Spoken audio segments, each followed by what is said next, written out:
ఇంత సప్ప కొడతారు సప్పట్లు. నవీన్ రెడ్డి గెలిచిండు. మహబూబ్నగర్ జిల్లా నాయకులందరూ కూడా నేను ధన్యవాదాలు తెలియజేస్తా ఉన్నాను. పట్టుబట్టి జట్టు కట్టి బ్రహ్మాండమైన విజయం చేకూర్చిన పార్టీకి ఇంకొక ఎమ్మెల్సీ కూడా పెద్ద హీరోయిక్ గెలవబోతాడు, రాకేష్ రెడ్డి. ఆ రిజల్ట్ డిక్లేర్ అయిపోయింది. అది ఎవరిని అడిగిన చెప్తున్నా మీ వాడు ఫస్ట్ కౌంట్లోకి వెళ్తాడు సార్. లోకమంతా ఒకటే పాట, అది గెలుస్తాం. ఇక నర్మల పార్లమెంట్లో ఏమవుతుందో చూద్దాం.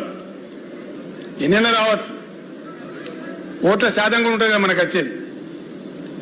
ఒకడు మనకు 11 వస్తాయని చెప్పిండు, ఇంకోటి 1 వస్తుందని చెప్పిండు, ఇంకోటి 2 నుంచి 4 వస్తాయన్నాడు. ఇది పెద్ద గ్యాంబ్లింగ్ లాగా అయిపోయింది. దాని మీద సట్టా బజారు, శర్తులు కట్టుడు, బేటీలు కట్టుడు, ₹1 కోట్ల చేతులు మారుడు, ఇదో పెద్ద గోల్మాల్ కంపెనీ అయిపోయింది. సరే చూద్దాం.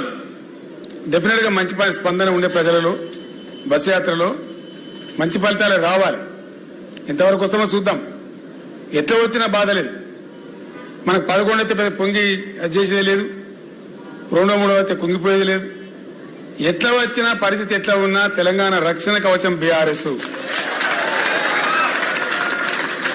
ఈ రాజకీయ ఫలితాలు వస్తూ ఉంటాయి, పోతూ ఉంటాయి. మహబూబ్నగర్లో గెలిచినాం మనం. ముఖ్యమంత్రి సొంత జిల్లా, ఆయనే ప్రకటించిన మేము 200 మీటర్ల మెజార్టీతో గెలుస్తామని. మనం 100తో గెలిచినాం. 111 ఫైనల్ 111తో గెలిచినాం. అంటే ఇంత మాత్రాన మనం పొంగిపోయే అవసరం లేదు. కాబట్టి ఎప్పుడైనా జయాపజయాలు నిరంతరంగా వస్తూ ఉంటాయి, పోతూ ఉంటాయి.